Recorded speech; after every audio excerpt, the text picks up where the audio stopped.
novamente juntos para continuarmos a leitura do livro Universo e Vida, Ciência e Espiritismo, Hernani Santana, pelo Espírito Áureo. Continuando o capítulo Depois do Cristo, em sua terceira parte, falávamos sobre Napoleão.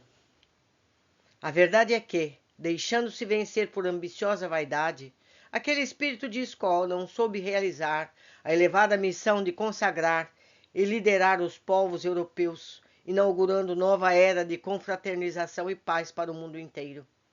É certo que o Código Civil, que deu à França, foi luminoso presente outorgado a toda a humanidade, por sua feliz contribuição ao progresso do direito social dos povos, mas a sua sede de absolutismo comprometeu todo o programa que o plano superior da vida tão trabalhosamente montara em favor de toda a humanidade. O que fica claro aqui, meus amigos, faço eu aqui um comentário. O plano da espiritualidade é unir os povos sobre a mesma direção de fraternidade. Por isso a União Europeia. Erram aqueles que são contra essa união, porque o nosso objetivo é sermos apenas uma raça, a raça humana, nas diversas formas, mas todos nós somos humanos, moradores deste planeta. Continuando. Desguarnecido do favor celeste que dolorosamente desmereceu, o grande cabo de guerra teve de amargar a terrível derrota de Trafalgar, a tragédia da campanha militar na Rússia e o golpe final de Waterloo. Quando a gente falha, a espiritualidade deixa de dar o suporte para a vitória. Seguindo. Enquanto esses acontecimentos se desdobravam no velho mundo, o novo mundo se emancipava e organizava. Desde os últimos anos do século XVIII, movimentos de libertação espocavam no continente, liderados por Joaquim José da Silva Xavier, no Brasil, o nosso Tiradentes, Manuel Belgrano e Mariano Moreno, no Prata, Bernardo O'Higgins, nos Andes, Antigas, Lavaleja, Rivera, na Cisplatina, Hidalgo e Morelos, no México, Toussaint Louverture e Jacques Dessalines, me perdoem sempre a má pronúncia, no Haiti, Miranda, na Nova Granada, a independência política não tardou a coroar os sonhos de liberdade no centro e sul americanos, muitos deles liderados pelos extraordinários campeões que foram Bolívar, San Martín. Em menos de 10 anos, em 1816 a 1825, emanciparam-se o Haiti, em 1804, o Paraguai, em 1813, a Argentina, em 1816, o Chile, em 1818, o Brasil, o México e Nova Granada, em 1822, Guatemala, San Salvador, Honduras, Costa Rica e Nicarágua, em 1823, e a Bolívia, de 1825. O grande espírito do apóstolo Tomé já estava a esse tempo no mundo, onde reencarnou a 3 de outubro de 1804, com a excelsa missão de codificar o espiritismo. Ele não vinha só, como assinala Emmanuel no livro citado. Fazia-se acompanhar de uma pleiade de companheiros e colaboradores, cuja ação regeneradora não se manifestaria tão somente nos problemas de ordem doutrinária, mas em todos os departamentos da atividade intelectual do século XIX. E acrescenta: a ciência, nessa época, desfere os voos soberanos que a conduziriam às culminâncias do século XX. O progresso da arte tipográfica consegue interessar todos os núcleos de trabalho humano, fundando-se bibliotecas circulantes, revistas e jornais numerosos. A facilidade de comunicações com o telégrafo, as vias férreas, estabelece o intercâmbio direto dos povos. A literatura enche de expressões notáveis e imorredoras. O laboratório afasta-se definitivamente da sacristia, intensificando as comodidades da civilização. Constrói-se a pilha de coluna, descobre-se a indução magnética, surgem o telefone, o fonógrafo, aparecem os primeiros sulcos no campo da radiotelegrafia, encontra-se a análise espectral, a unidade das energias físicas da natureza, estuda-se a teoria atômica, a fisiologia assenta bases definitivas com a anatomia comparada. As artes atestam uma vida nova, a pintura, a música denunciam elevado sabor de espiritualidade avançada. A dádiva celestial do intercâmbio entre o mundo visível e invisível chegou ao planeta nesta onda de claridades inexprimíveis. O Consolador da humanidade, segundo as promessas do Cristo, o Espiritismo vinha esclarecer os homens, preparando-lhe o coração para o perfeito aproveitamento de tantas riquezas do céu. Entre mentes, os Estados Unidos da América do Norte dedicavam-se a um vasto programa de expansão territorial, tendo incorporado a Louisiana, o Texas, o Novo México, a Califórnia e o Alasca. Seu progresso seria rápido, consistente, mas os problemas internos eram grandes, provocados pelas rivalidades econômicas entre os estados do norte industrializados e os estados do sul essencialmente agrícolas, e pela questão da escravatura. A crise tornou-se tão aguda que em 1861 a Declaração Separatista da Carolina do Sul desatou a Guerra da Secessão, que se prolongou até as batalhas de Gettysburg em 1863, Appomattox em 1865, decidiram a sorte das armas a favor dos federados. Por esse triunfo, que foi acima de tudo a vitória da fraternidade e da justiça, pagou com a própria vida o grande Abraham Lincoln, covardemente assassinado pelo fanático Booth. Também no sul do continente surgiram dificuldades e conflitos sangrentos.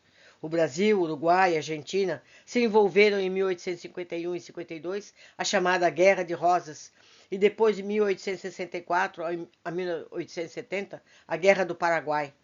Em 1879 a 83, a conflagração entre o Chile, o Peru e a Bolívia gerou problemas até agora não de todo resolucionados.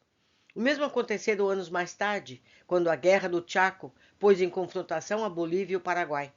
A derrota de Napoleão havia levado à reorganização da Europa, sob a influência poderosa de Metternich e o Congresso de Viena, reunidos em 1814 e 15, remarcou fronteiras, restaurou o domínio das famílias reais que a Revolução Francesa e Bonaparte destronaram e deu origem à famigerada Santa Aliança, que deu tão maus serviços, prestou aos ideais democráticos dos povos e à Confederação Germânica, formada por todos os estados alemães, exceto o Império Austro-Húngaro. A França, porém, de tantas dívidas kármicas contraíra, teria de suportar, na conformidade da lei da justiça divina, ou lei de causa e efeito, uma longa e dolorosa instabilidade político-social. Depois de Luís XVIII, Carlos X não conseguiu sustentar-se no trono e fugiu para a Inglaterra em 1830. Luís Filipe I não teve melhor sorte. Incapaz de superar a revolta popular de 1848, teve de abandonar o país às pressas. O governo socialista que emergiu dessa revolução foi um completo fracasso. Deu margem a que fosse eleito presidente da França o sobrinho do pequeno corso, Napoleão, que não demorou a imitar o tio e logo se tornou imperador Napoleão III, engajando-se em guerras sucessivas e após importantes vitórias políticas e militares, acabou sendo fragorosamente derrotado pelos prussianos em Richthofen. Me perdoem sempre a má pronúncia. Gravelotte, Saint-Privat, Metz, Sedan, onde caiu prisioneiro no dia 2 de setembro de 1870. Apesar de heróica resistência oferecida, a Terceira República, então proclamada, não logrou evitar a queda de Paris e teve de ceder, como troféus de guerra, aos prussianos a Alsácia e a Lorena, além do pagamento de uma indenização de 5 bilhões de francos ouro. O rosário de dores estava, porém, longe de completar-se. O governo republicano teria a seguir sérias dificuldades, primeiro para dominar a insurreição denominada Comuna, que rebentou em Paris, e depois para superar a ameaça monarquista dos partidários do Boulanger, além do escândalo do caso Dreyfus. Somente um século depois de Waterloo, a França pôde, enfim, respirar aliviada. Mas esse alívio duraria muito pouco, pois ela seria logo envolvida no conflito mundial de 1914. Vivia a França as peripécias que assinalamos quando o astuto Bismarck, após conduzir com extrema habilidade uma demorada e difícil estratégia de unificação dos estados alemães, conseguiu, por fim, inclusive às expensas da França, da Dinamarca e da Áustria, fazer proclamar o Palácio de Versalhes, no dia 18 de janeiro de 1871, a fundação do Império Alemão. Nem só de França e Alemanha vivia, porém, a Europa. Na verdade, a mais próspera de todas as nações era então a Inglaterra, a grande marinheira, a banqueira do mundo, a Inglaterra vitoriana de Gladstone, a Inglaterra imperial de Disraeli.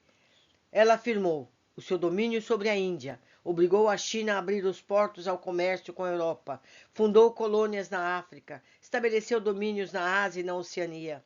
Foi ela quem impediu que o czar da Rússia esmagasse a Turquia. Foi ela que, pelo Tratado de Berlim, negociado por Benjamin Disraeli, em 1878, garantiu o reconhecimento da independência das nações balcânicas. Quer dizer, não foi só coisa má, fez coisa boa também. Uma outra grande nação surgiu também no século XIX, a Itália, cuja unificação, preparada por Cavour, foi finalmente determinada por Vítor Manuel II em 1870. Ao permitir e incentivar a formação de grandes nacionalidades terrestres através do agrupamento de coletividades espirituais afins, o Cristo Divino tinha em mira facilitar a aceleração do progresso humano, promover a divisão do trabalho na Terra em favor de regime de diversificação de capacidades que gerasse uma economia de trocas, de integrações culturais com base na interdependência e na cooperação.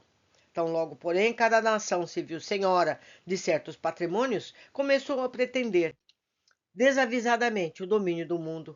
A Inglaterra, dona dos mares e de vasto império colonial, permitiu-se sonhar com o monopólio do comércio.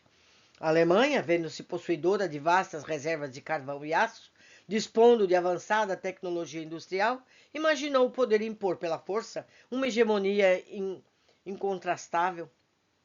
A França, orgulhosa de sua cultura, da sua intelectualidade, julgou-se com direito de ser tutora dos povos. Os Estados Unidos e o Japão, animados com seus êxitos econômicos, consideraram-se aptos a exercer uma liderança mundial mais efetiva. A Itália e a Rússia não faziam segredo de suas ambições imperialistas. A tal ponto as cobiças se desbordavam que os preparativos para um grande conflito armado não precisaram mais de disfarces. A França, a Inglaterra, a Rússia celebraram um pacto militar chamando-se Tríplice Entente. A Alemanha, a Itália, a Áustria e a Hungria formaram, por sua vez, a Tríplice Aliança. Um pretexto aceitável era, pois, somente que faltava para o conflito começasse. Quando o príncipe herdeiro da Áustria-Hungria foi assassinado a tiros por um estudante sérvio na capital da Bósnia, os austríacos exigiram da Sérvia reparações tão humilhantes que a Rússia ofereceu aos sérvios o seu apoio. Considerando-se esse apoio uma provocação, a Alemanha declarou guerra à Rússia. Em 1914, estava iniciada a Primeira Grande Guerra. 2 dias depois, o conflito já se estendia à França e à Inglaterra. Em pouco tempo, o desforço bélico atingia também a Itália, a Bulgária, a Romênia, Portugal, os Estados Unidos e o Brasil, sem falar no Japão, que só entrou na guerra para apossar-se dos portos alemães no litoral da China e, satisfeito com o saque, retirou-se do conflito. Corria acesa a guerra, quando ocorreu na Rússia a Revolução Socialista, que derrubou a monarquia e pôs no poder Kerensky. Me perdoem sempre a má pronúncia. Este não se sustentou no governo e foi tomado pelos comunistas de Lenin e Trotsky. O novo regime apressou-se a firmar a paz com a Alemanha, mesmo ao preço da cessão de vastos territórios. Interessado em fechar as fronteiras do país, a fim de remodelá-lo, na primavera de 1918, os alemães, em franca ofensiva, estiveram a pique de tomar Paris e vencer a guerra. Mas o maciço auxílio chegado dos norte-americanos proporcionou aos aliados recursos materiais suficientes para a resistência e para o contra-ataque dos exércitos do Marechal Foch e levaram a Alemanha, já exausta, a reconhecer a derrota. O Kaiser Guilherme II fugiu para a Holanda. A Bulgária, a Áustria, a Turquia se renderam e o armistício foi assinado no dia 11 de novembro de 1918. O Tratado de Versalhes, firmado em 28 de junho de 1919, iria preparar o terreno desde logo para a futura guerra. A Alemanha foi obrigada a devolver à França a Alsácia e Lorena, perdeu todas as suas colônias, teve seu território cortado pelo famoso corredor polonês. Surgiram a Hungria, a Tchecoslováquia, a Sérvia transformou-se na Iugoslávia, ao lado da Rússia. Foram instituídos a Finlândia, a Estônia, a Letônia, a Lituânia. Além disso, outras sanções foram impostas aos vencidos pelos tratados de Saint-Germain-de-Laine, Neuilly e Trianon. As grandes injustiças sociais, a fome, a miséria, as populações, a propaganda violenta de ideias reformistas e comunizantes acabaram provocando na Europa grandes agitações, propiciando o surgimento de grupos exaltados e extremistas. Na Itália, Benito Mussolini, pregando a união absoluta dos patriotas, varas, num poderoso feixe, fácil, por isso que a gente faz nazismo. Criou o fascismo, prometendo reformas gerais, restauração moral, prosperidade econômica e um império colonial rico e vasto. Vitorioso em sua marcha sobre Roma, tornou-se em 1922 o primeiro-ministro, mas realmente assumiu, de fato, o governo ditatorial no país. A título de cumprir suas promessas, o fascismo instaurou um regime de opressão e violência, colocando sempre os direitos do Estado acima dos direitos do cidadão. Invadiu e subjugou a Abissínia em 1936 e ajudou Francisco Franco a tornar-se ditador da Espanha em 1939. Na Alemanha, Hitler, também vitorioso, implantou o nazismo com a morte de Hindenburg em 1934. Enfeixou nas mãos todos os grandes poderes do governo. Anexou a Tchecoslováquia, a Áustria, em setembro de 1939, invadiu a Polônia, iniciando a Segunda Grande Guerra.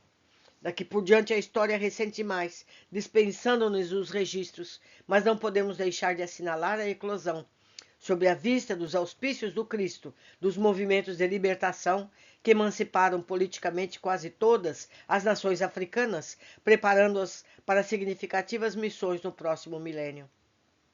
Como já escrevemos em página publicada sob a assinatura do companheiro que me serve de instrumento de comunicação, paira no ar uma incerteza profunda, um arrepio de maus presságios.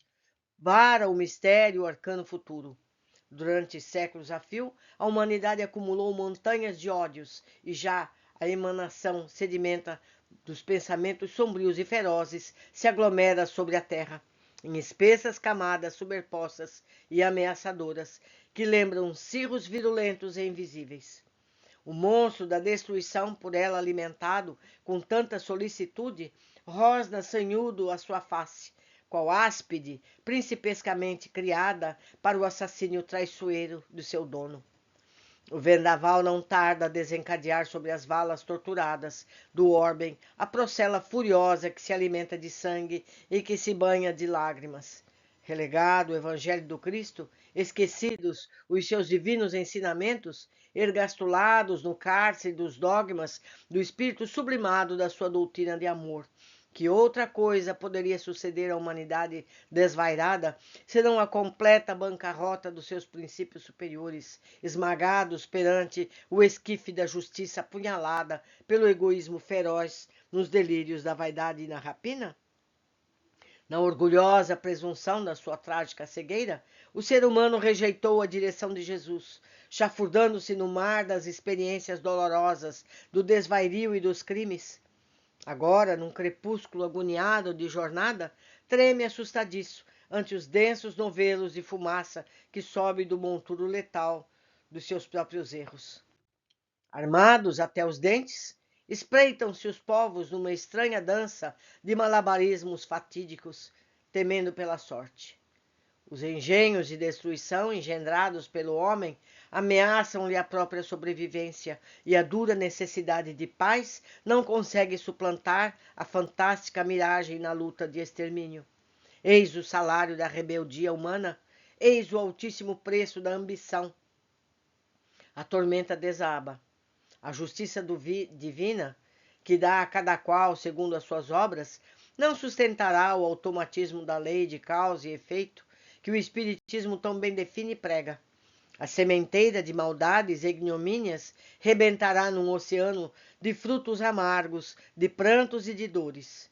O ser humano aprenderá, por fim, que o Evangelho do Senhor não é um conto de fadas, mas uma lei de vida que ninguém pode violar sem funestas consequências. Então raiará na terra um novo dia. As lições maravilhosas de Jesus, vivificadas e restabelecidas em sua pureza original pela terceira revelação, regerão as manifestações do sentimento enobrecido nas forjas da amargura. Uma nova aurora despontará, fecunda, para este orbe triste, e a aleluia de há 2000 anos ressoará, mais vívida e mais clara que quebradas os nossos alcantis. O Espírito do bem remará na alma dos homens. Cristo vencerá. Meus irmãos, quando é que o ser humano vai entender que a paz é mais barata? A guerra é muito cara, é muito desperdício de vidas e de material, de mão de obra, de tudo mais. Se todo esse esforço fosse canalizado para a paz, viveríamos um paraíso na terra. Todos irmãos, vivendo as benesses da paz. Esse dia, se Deus quiser, está muito próximo. Por hoje ficamos aqui. Aguardo todos na sequência desse precioso estudo.